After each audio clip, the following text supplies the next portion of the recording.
Welcome, my name is Paul. This is my new YouTube channel dedicated to the various nerdy and very long board games in which I've sold many limbs and internal organs to pay for. On this occasion I am going to be doing a playthrough of Dungeon Universalis, which is a huge new... Well, it's not new actually, this is second edition I got just before Christmas from Ludic Dragon Games. It's a huge dungeon crawler with pretty much every mechanic and feature you can imagine in any kind of standard role-playing game, Dungeons and Dragons, anything like that. It has rolls for initiative, anything you would expect, weapons that break, all sorts of things. I won't go into that. I'm assuming if you're watching this, you may or may not know the rules. I'm not going to go through loads of rules. I can't possibly keep them all in my head at the same time, so bear with me. I'm sure there'll be a few mistakes. So yeah, let's dive in. So over here I have I've got three heroes on the go. Over here I've got Ariel, who's a celestial bard. She's, as the name suggests, she's going to be doing lots of buffs for the rest of the characters. She has a bit of magic, a musical instrument, the clues in the name really. She's a bard, so she's going to be supporting the other characters, as well as she's got her own broadsword, but she's yeah, probably not taking a back seat, but definitely not at the forefront. Then we have Iniel, who's a elven witch hunter. She has an owl she starts with. Here's one of the lovely small standees, if it's going to focus. There we go. Yes, that is an eagle. Well spotted. However, with the amount of permutations of things that there are in this game, there aren't anywhere near enough standees or figures or anything. That's one of the great things about Dungeon Universalis. You can use any miniature, anything from anywhere. You could draw it on a piece of paper and use it. You could use it any one of your many thousands of miniatures that you may have lying around. So, excuse me. With the base game, obviously, there's an eagle in there, but it covers many of the flying creatures. So maybe I'll even get around to buying an owl one day. So that's Iniel, who's a witch hunter. She's pretty good for range combat. She has a crossbow, loads of potions and stuff. They all have lots of skills. Over here, my third hero is Kornos, who's a barbarian centaur. He's pretty much the meatiest character I have. He's all about melee. He has 7 movement, the other two have 5. He has a shield and a bastard sword. I'm not going to go into too many mechanics of the game, but there are the usual things like two-handed, single-handed weapons and all that. So, for example, Kornos can't use the bastard sword and shield. He'd have to swap between the bastard sword and a shield and a dagger. So, that's my 3 heroes. I believe I have... So this quest, I shall... spoiler alert, I'm going to read out the from the book. So here we have the beautiful Dungeon Universalis campaign and quest book. The artwork and everything in here is absolutely fantastic. We have a map of Araska, which is the world in which this is defined. This is part of the great campaign, the Return of Raazbal. I don't have him lying about at the minute, but he's the main protagonist that we're going to work through the campaign towards. So this is quest 1.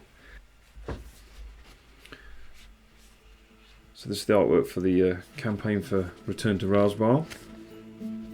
So we shall start with the background. You're in one of the many taverns that flourish in Vernek. Since the city is home to a multitude of merchants, it's become a bustling place where travellers of all races and places from all over the world converge. Trade attracts money, and money attracts adventurers, thieves and bounty hunters. The city remains a pigsty surrounded by a low stone wall, and its suburbs extend into the outskirts, merging with spaces dedicated to orchards and farms. New stone houses have hardly been erected because most of those who spend the night are passing through. The inhabitants of the city are still suspicious of foreigners in just the same way as when the city had barely any movement. The eternal rivalries between Alania's nobles still persist. It has always been a troubled region, perhaps because it is located at a crossroads, or because of the balance of forces among the different noble houses. After the independence of Pulse, internal quarrels and disputes returned. Now, the governor of Vernac suspects that the count of the neighbouring region of Aetania is hiring bandits to assault the caravans of merchants crossing the Asdurag.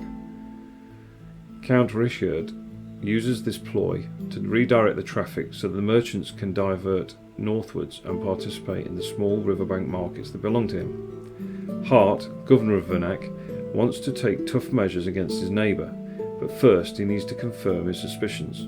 That is why he has commissioned Arthos, head of the city guard, to look for volunteers to intercept these bandits and make them confess whether they are acting on their own or under Richard's directives. You will be generously rewarded if you succeed in the mission. So nothing new there. A very nicely written backstory.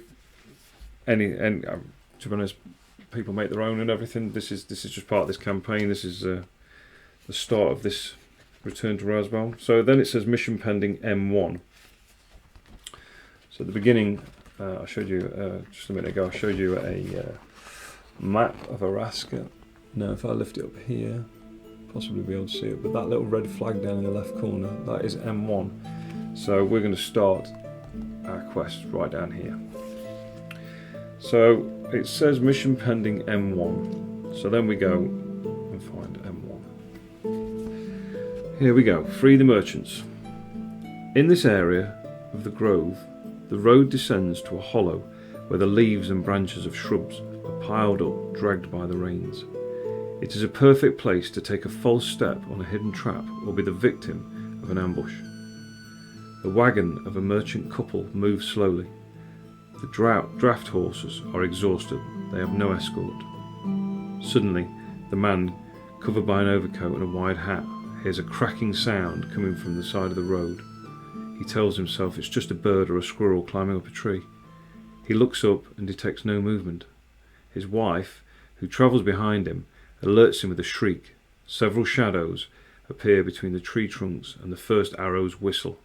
The driver tries to herd the horses with the whip, but soon discovers that the road is cut by a trunk. There is no escape. So as you can see from the map over here, we have the two merchants, we have their horse and cart. Then based on the scenario set up, there's three heroes. So I have here a bandit, like a melee bandit character, enemy with a broadsword and a shield. I have another melee bandit character here with an axe and a shield, and we have their their ranged character with a crossbow, I do believe, or it could be a short bow. I should double check. They also have a small hellhound with them as well. Just there. It doesn't look that fierce, but I'm sure it will be. So those are the enemies. I believe the scenario blurb on this one is the heroes aren't allowed to run when they enter this scenario. The enemies are just purely going to go after the merchants. They obviously want what they've got. And the aim of this scenario, within 5 rounds, we have to make sure that at least one of those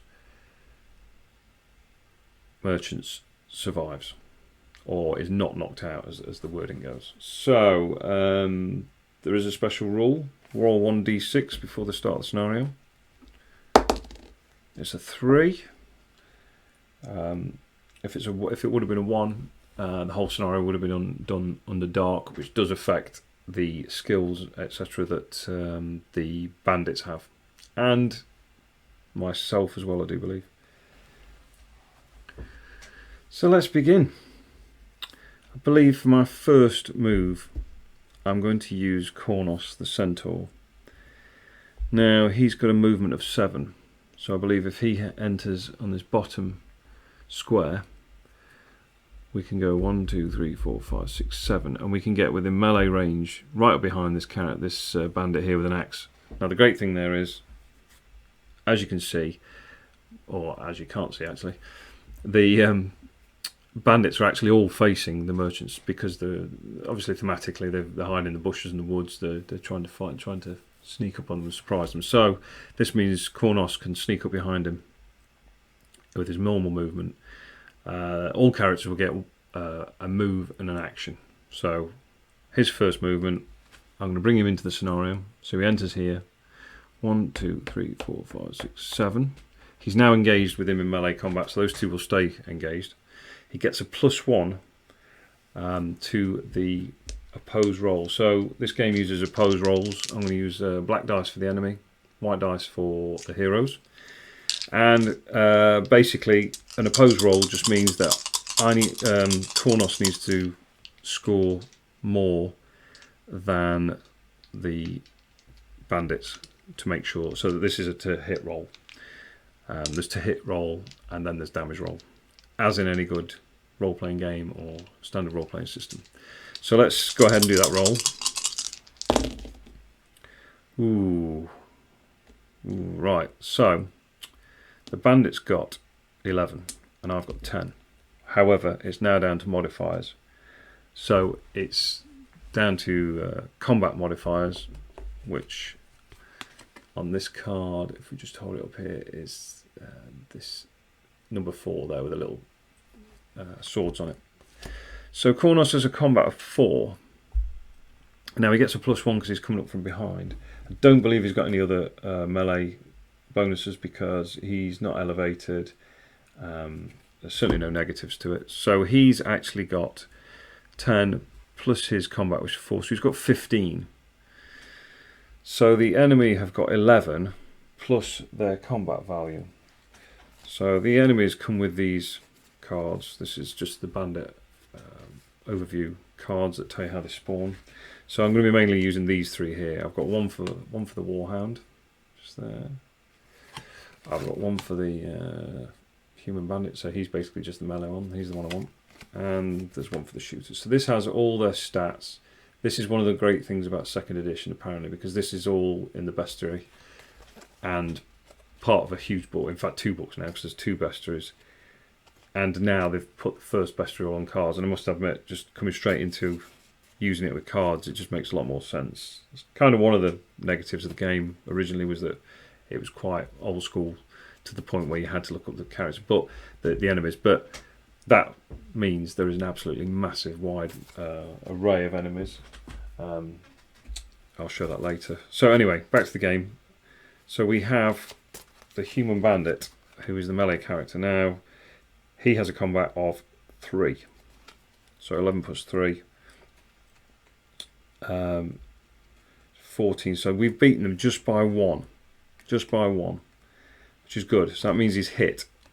So that +1 has definitely helped. If it's a draw, it comes down to agility. So, and yeah, I may not have won that one because he's not the most agile character. So we've hit, and then it's dead easy. He's got a bastard sword here. Hold that up. So the little figure at the top, that little blast equals fist +2, is his strength +2 basically. This bastard sword has the ability also where it can be used as a rapier, so you can reduce a target's armor by 1, but then you also reduce stats of your own. So I'm not going to do that. I'm using it as a 2-handed bastard sword. He's going to come up behind him. So we basically roll his strength +2. So his strength is 5 plus 2. So that is 1, 2, 3, 4, 5 plus 2 is 7 dice.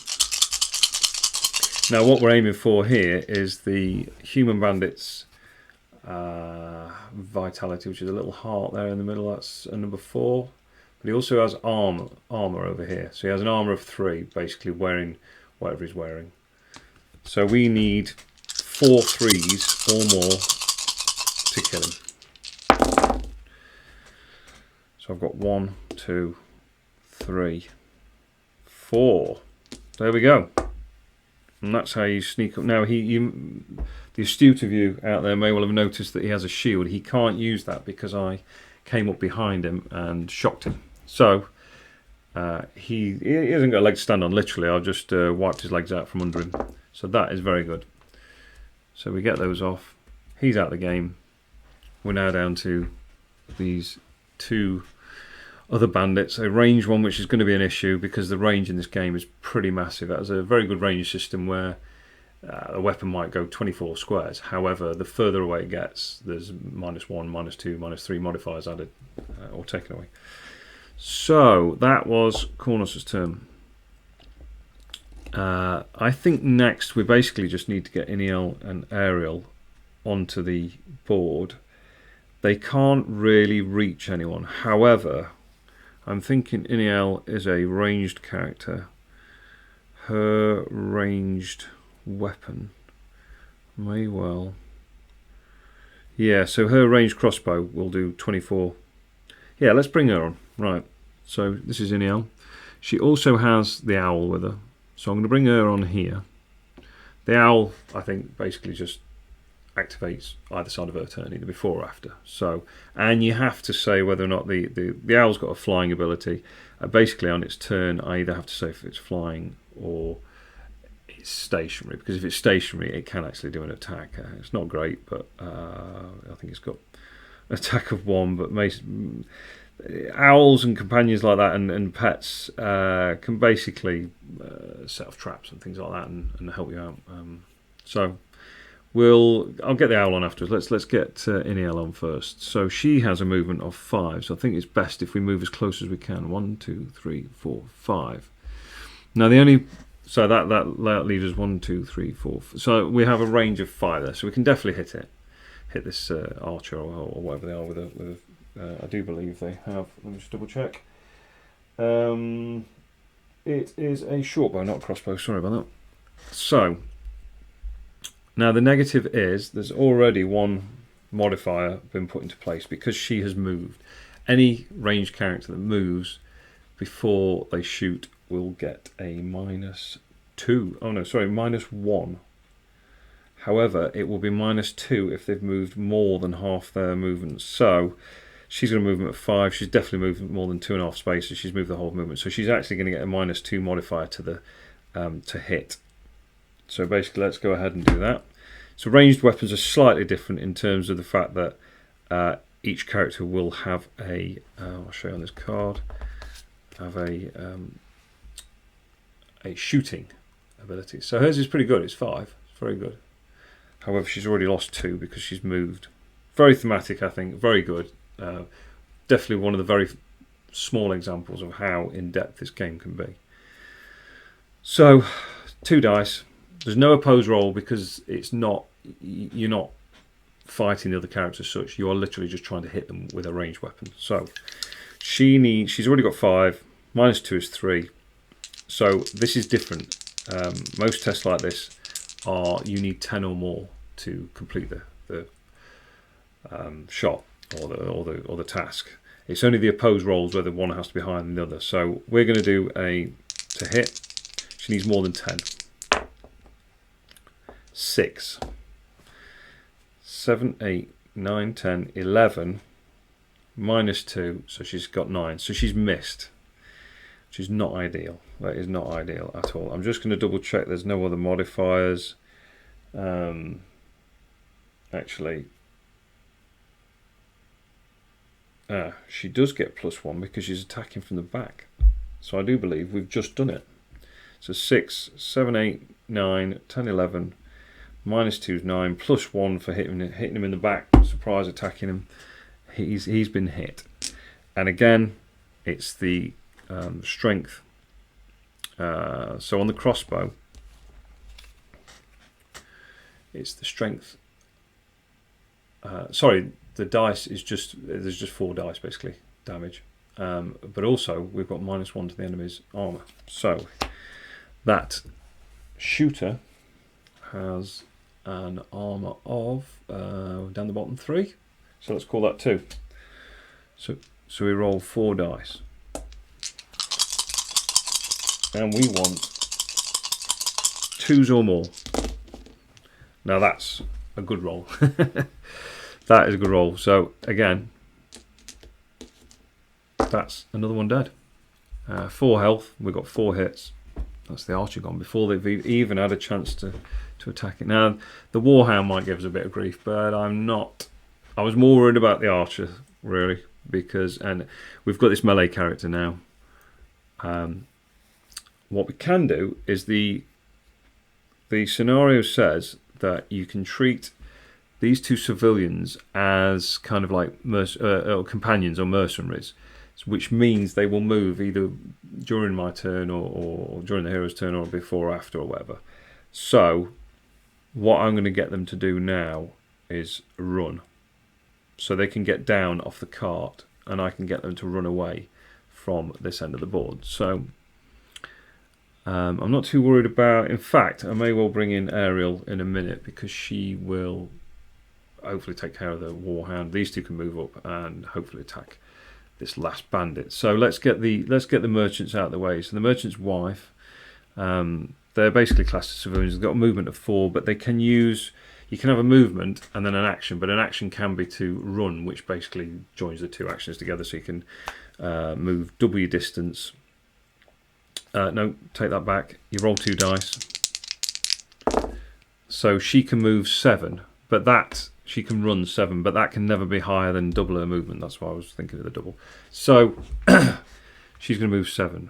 1, 2, 3, 4, 5, 6, 7, and get out the way of any harm over there. Facing does matter in this game. Actually, you'll notice that certainly while I'm using that, I know the standees don't come out very well whilst looking overhead, but that's the merchant. That's the back. The number is just to identify, and the M is medium. So size is another thing in this game. It's small, medium, large, and ginormous characters in this game. For example, here is that's just a large, I do believe. A large centipede. Nasty looking. And it gets worse than that because then you have Everybody Loves a Dragon, and they are ginormous. In fact, I don't know what the class does. Is it XL? Like a trouser size. So she's moved out of the way. He's going to do exactly the same. So again, we roll. Right. So he's got 12, but the maximum is 8 because it's double his movement. So he's going to move 8. 1, 2, 3, 4, 5, 6, 7, 8. And join his wife over there, running the right way around, obviously. So now the bandits look a bit silly because he's left here on his own. Oh no, nearly. We've got Ariel. So Ariel is going to come on. She's got a movement of 5. Now, yep, she can come and take out the warhound. I do believe I forgot the owl actually. So let's just bring the owl in for the sake of it and put it next to Iniel. I'm not actually going to do anything with the owl on this scenario. So she comes in here. She's got a movement of 5. 1, 2, 3, 4. Again, she's going to attack from behind, so she gets a +1 modifier. Awesome. It's a melee attack with her broadsword. Now, she does have various potions. And she's got Greek Fire, which is pretty good. You lob it and it will just set everything afire and 1 space around, so that's good. So an opposed roll. So the Warhound, let's see where his card is. So he is going to get, he has a 4 for combat. So he's going to get a +4, well, he's going to get a 4 modifier to his opposed roll. Let's see what happens. Ariel's going to get 3. So she's not got a great, although make that a 4 with a +1 from attacking to back. She's more about magic and buffing, so let's hope this works. Yeah, that's not great. So, we got 6, 7, 8, 9, 10, 11, 12, 13 because of +1 from the back. So we got 13. The Warhound, unfortunately, has got 12 +4, so that's 16. Yeah. So nothing happens there basically. So it's not like the hound is going to get to attack because it's literally us running up behind, attacking him, and we've kind of fumbled it, or we've not quite engaged. However, that creature is now going to turn around because it knows we're there. So that's the end of our turn. Now it's the enemy's turn. So basically, let's do the Warhound first. So he has fangs. This is another great thing because there are a lot of so even with the civilians, you have improvised weapon on their card, and it is actually a card for a weapon. So you can see it's pretty weak because their strength is only 2, but nonetheless, it's still got a cost. It can still break, so it's still a card. But with the enemies, they're pretty much short-handed all their stats on here. So he's got fangs. It's going to hit me with 3 attack dice. It's a 2-handed weapon. It can break his teeth. If he rolls a double 1, you do a blunder roll. If he rolls a 1 on that, then he breaks his teeth. Natural weapon just gives it a description. So that animal, again, it's a melee opposed roll. The Warhound's got 5, 6, 7, 8, 9. I don't think I've done much better. I've got 5, 6, 7, 8. So it has hit me. So I'm going to take 3 damage. Well, 3 dice. Now, Ariel has 4 armor. 3 is natural, but 4 is because she's wearing leather armor. Yeah, that's right. Yeah. So she's got 4 armor. So he's basically got to roll 4s before he'll do any damage. Oh, of course, 2 6s. Just what we all expected. So 2 damage. So basically, I find my tokens and put on here 2 damage. So apologies for jumping straight into this. I've not really explained everything what this is, but this is for magic. It's where your health goes, and these are fortune points. Now these are it's not the focus. These are free rerolls basically. So I could have re-rolled that to stop that damage. She's down to half health, so there's definitely one thing in this game. These pre-generated characters, or probably in any characters, don't have much health. So you've got to manage that very carefully. However, I don't think there's much in this towards the end of this scenario, so I'm not too worried. I'm hoping she nails this dog next time. So that's the hound. Now this bandit here is obviously going to turn around and has realised what's going on behind. Turning's a free movement, free action. So I would assume. So what we have to do is have a look at their behaviour cards. So there's a melee character. Target priority, enemy which is easiest to hit. Now it's interesting because in the rules that can be a lot of different stats, including does one character have a lesser combat than the other, which means that it would make the opposed roll easier. So you do have to put a little bit of thought in it. At the minute, he might not necessarily go. In fact, he won't go for the Barbarian Centaur because he's pretty beefy and meaty. But also in the scenario, it does specifically say that characters handled by the artificial dark player, which is the AI I'm playing with, will go for the merchants all the time. So I would say 1, 2, 3, 4, 5, 6. Hang on, 1, 2, 3, 4, 5, 6. 1, 2, 3, 4, 5. So they are equidistant, but the scenario, the quest tells me that this particularly stupid bandit isn't really going to go after any of the wonderful heroes that have just flown in. He wants their merchants, specifically the male merchant. Maybe he's got gold and whatever. So, however, he has only got 5 movement, so he's not actually going to make it. But again, melee characters, it says disengage. They never try to disengage, so they're a bit stupid. So he's literally just going to run at the merchant. So we're going to go 1, 2, 3, 4, 5. Not the best move for him, but good for me. So that's that. And I believe that was the end of round 1. Now, people watching this who know this game, particularly speaking to Ronald if he ever sees this video, more than likely I've made a couple of mistakes. So fair enough. But I'm trying to show you the flow of this. I think what I want to do is show a lot of the people that have got it brand new, like myself, just before Christmas, that it's a beast, but it's very tameable. That book, that rule book, is 125 pages long. However, dive in, read it a few times, read it while you're nodding off going to bed, things like that. That's all I've done. And then I set up the first scenario and I've gone through it, and it's working. And what I've just shown you there is literally just skimming the surface, because I'm not even checking out any of the stats, or I may well have missed modifiers for the characters and things. But just, if you're unsure about this game, just dive in. Just set it up like this, make a mess, have everything where you need it, and just dive in, because it will soon start to make sense, like any of these games really. Anyway, back to the game. So after that first round, I don't think there's going to be much left to do, to be honest. But we'll see. You never know, depending on dice rolls. So I have to move the counter down. So technically I've only got 4 more turns to get this finished.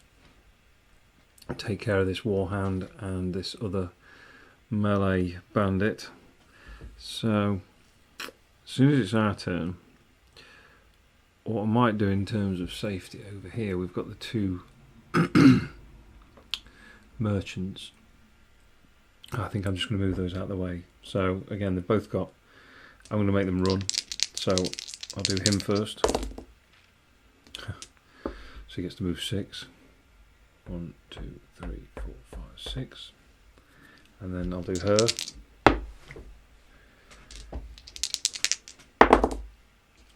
8. But the maximum movement's 8 anyway.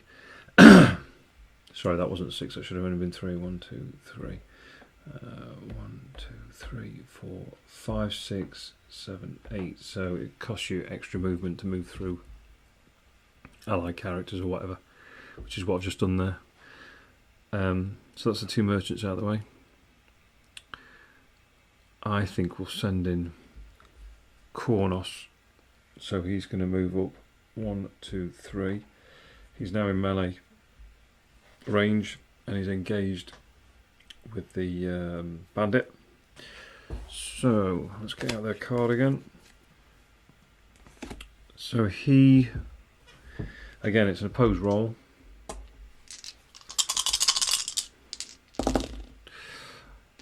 Kronos has got 8, and so has the bandit. You tend to find these dice seem to like rolling like that.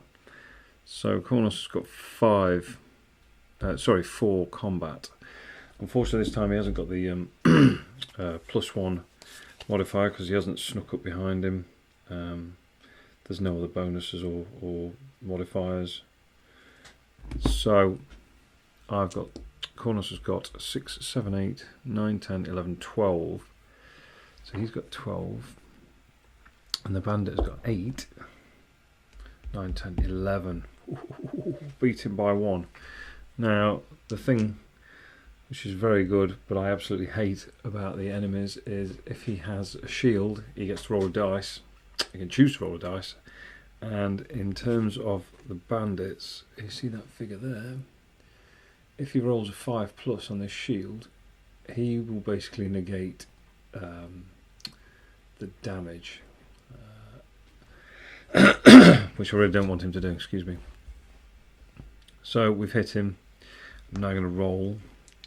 So Kronos has strength +2, so 5, 6, 7 dice. The one thing I have completely missed, if you roll a 6 during your to hit, you will add, however many 6s you roll, you will add a dice to your damage, but that didn't happen this turn, so it's just 7 dice. I'll take that, 5, 6, 7. And the bandit has an armour of 4. I seem to have missed that earlier actually. I don't know if he is wearing armour actually. No, it doesn't. I do believe when you do the setup, I mean there is leather armour there, but when you do the setup it tells you what they've got. So in this case, this one has a broadsword and a shield, but it didn't mention anything about armour, so tough.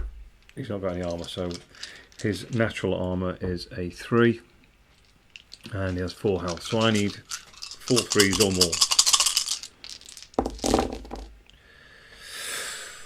Only just. Look at those ones, go away. Okay, so I've only hit him for 3 though, so we shall find a damage token. So 3 damage on him. And he is also now engaged with Kurnos, so there's not a lot he can do. He's a melee character, so he won't disengage anyway. That's what it says in terms of their behaviour. Apologies. Apologies, I've dropped a dice on the floor, never mind. So, who have we got next? I possibly could get Ariel to move up. Sorry, not Ariel, Iniel, the witch hunter. Yeah, let's do that. 1. Now, don't forget she gets a negative bonus. Not a bonus. She gets a negative modifier to moving and shooting. So she moves more than half. So her half of her movement is 2.5. So call it 3. If she moves 3, she's going to get a -2 to hit. So if she move 1, 2. No, apologies. I think the camera's moved.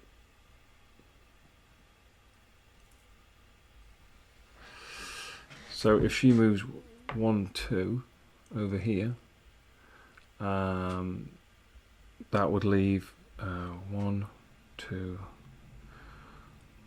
She wouldn't have line of sight. So line of sight is centre of the square to centre of the other square.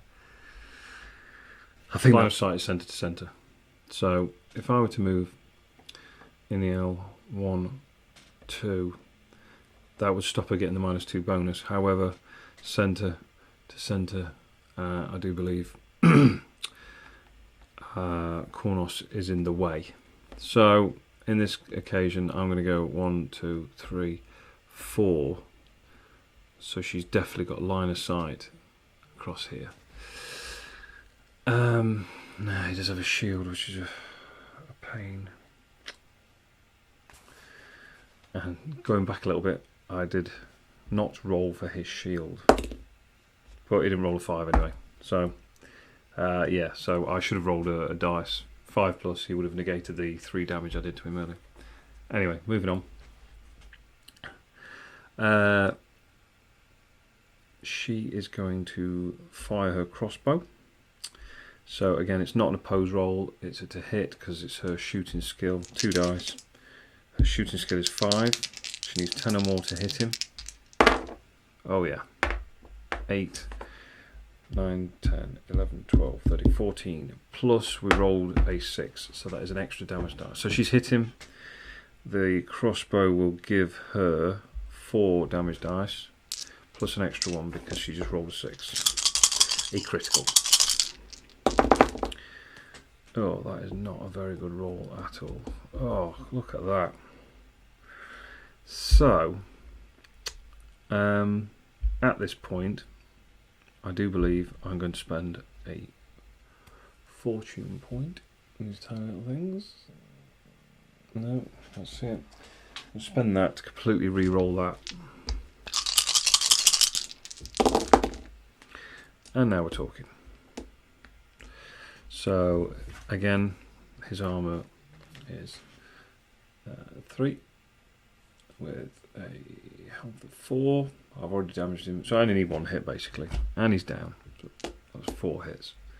So that's it. He's gone. I like the scenario. We do have Ariel to deal with the Warhound.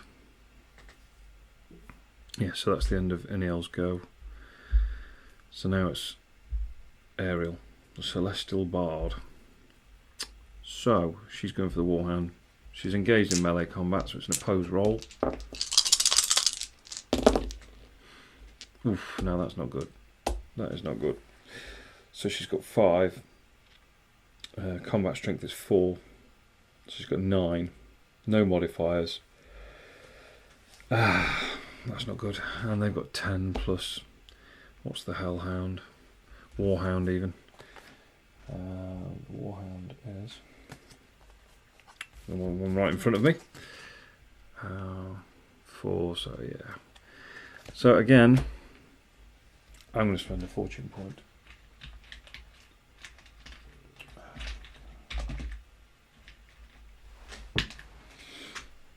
Spend 1 fortune point and re-roll.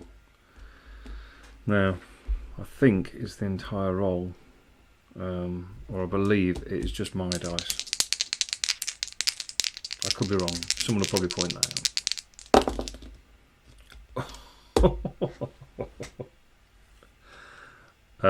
So spending a fortune point can only be done once. I just made a massive blunder, so that's a critical fail, that is. So after that terrible roll, it would appear that poor old Ariel is going to drop her weapon. So I shall turn the card over to show it's been dropped.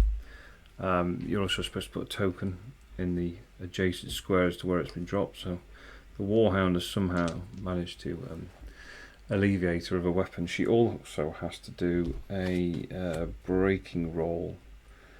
So I do believe this is the first time I've done this. So we have to basically roll a dice, and if it's equal to the number at the bottom of the card, so I'll just show you this. So down at the bottom there's a little broken weapon and a number 1. So if I pick up this dice and roll a 1, it will be broken forever, but it's not, it's a 5, thank goodness. So the weapon's just on the ground. Now, I was just reading that I can then pick this up next time, but I have to do an agility test to swiftly pick it up from the Hellhound. The Warhound even, I keep getting its name wrong. Apologies. So that melee combat did not go very well. Again, she was attacking the Warhound, so it doesn't get an attack, although it's about to, because it's about to be their turn. The attack just fails. So then it goes on to the artificial dark players, the ADP's turn, of which we don't have any more left, because these are all my characters, and an owl and the merchant's running away. So quite funny, really. Everyone's up here looking after the merchants, but yeah, Ariel could do with a bit of help. She doesn't seem to be... There's always that thing playing a role-playing game or any kind of board game like this where one character always seems to stand out as, I wouldn't say negative or a letdown, that's too negative, but yeah, just maybe not quite as as successful as Cornos, put it that way. So maybe this is the way Ariel's going, don't know. Hopefully a look will change. So the Warhound is going to melee attack Ariel. Typical, because she's the only one that's taken damage. I can also use Fortune to force the ADP to re-roll as well, so it's not just for myself, it is for the ADP as well. So let's see what we get. We have a 7 and a 6. A 7, 8, 9, 10, 11 for the Warhound, and a 5, 6, 7, 8, 9. Not good. It's not looking good. So I'm going to spend a fortune point there. Now this could go the wrong way. Let's re-roll and hopefully get lower. No, we got higher, so the attack has definitely hit her. The Warhound has got 3 damage dice.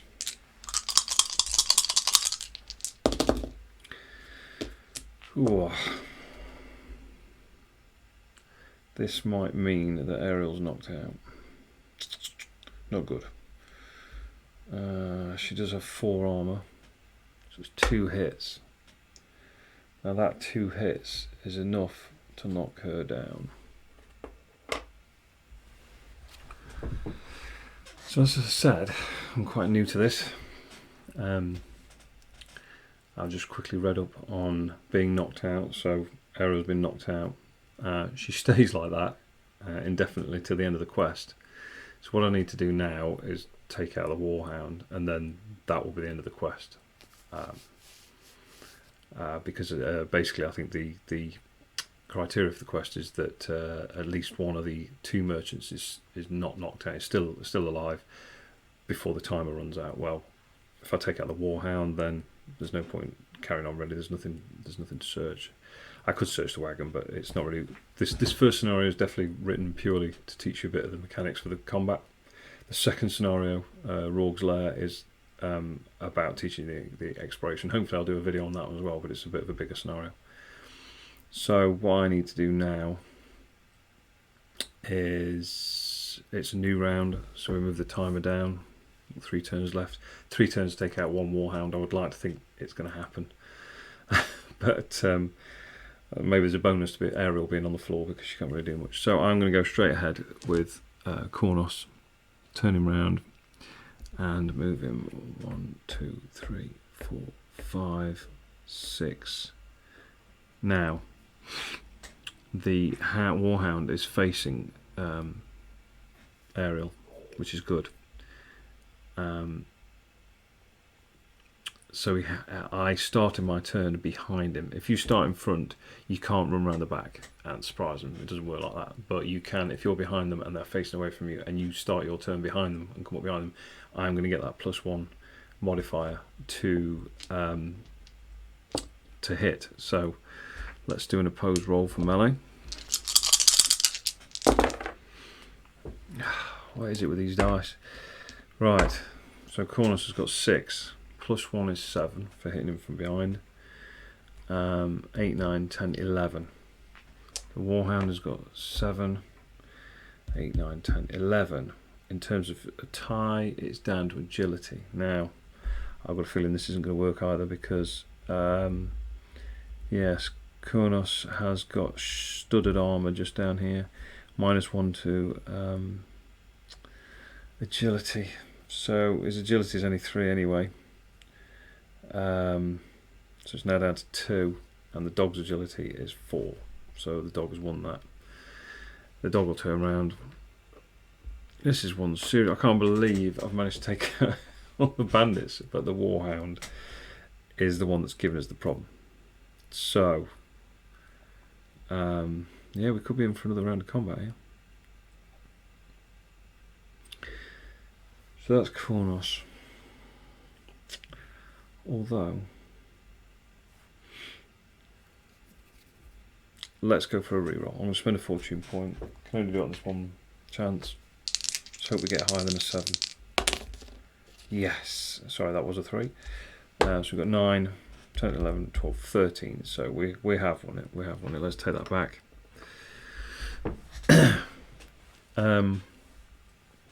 So yes, 6, 7, 8, 9, 10, 11, 12, 13, 14 with the +1 to hit him from behind. So we've hit.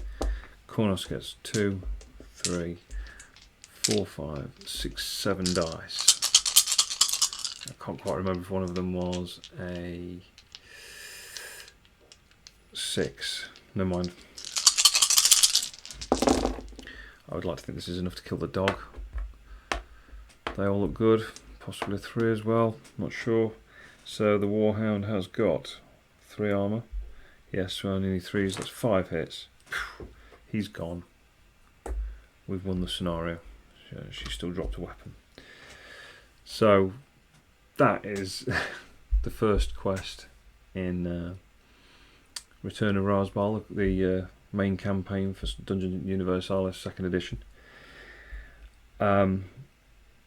Interesting enough, what happens now in terms of the end of the scenario, there's nothing to loot. You can at this point wander around and if there's chests and things you can loot them, and you can also search rooms, you can search furniture. However, in this case I'd be very interested to see what's going to happen to Ariel. So anyone that's knocked out, they stay knocked out. I'm going to roll the black dice instead of the white because they seem to be working better. Not for me, but for the ADP. And let's see what happens to her. 2. Well, that's kind of good. She's not dead. 1 would be dead. 2 to 6. She's injured. The hero's alive but permanently injured. His injuries may be healed by the healer, but not by any potions or spells. The hero will lose 2 random objects. Oh, apologies, I'm reading the wrong bit. Hang on a minute. If the heroes were not able to recover the body. That's interesting.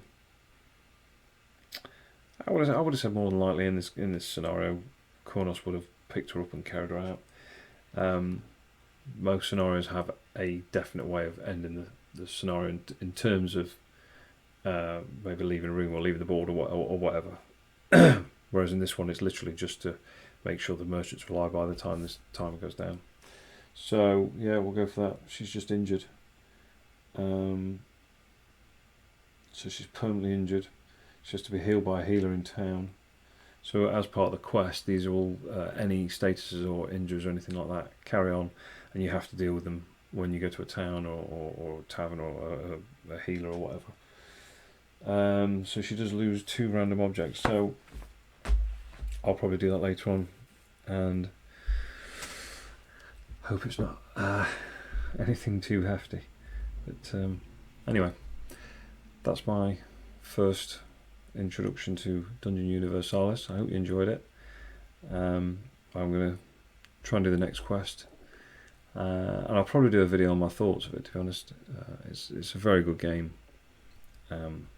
This all looks very daunting, and yeah, I'd probably say it's one of those games where it's probably easy to miss pluses and minuses to modifiers, and you've got to check cards and skills. I've not even checked the skills on this, but during this quest it's very simple. They literally just needed to go in and take out the bandits. A lot of these skills are perception tests and things, and there was no real need for any of the special skills that Ariel's got, although maybe she'd have been better off using them rather than doing some melee combat. There you go, lessons learned. Anyway, many thanks for watching, and I'll see you again.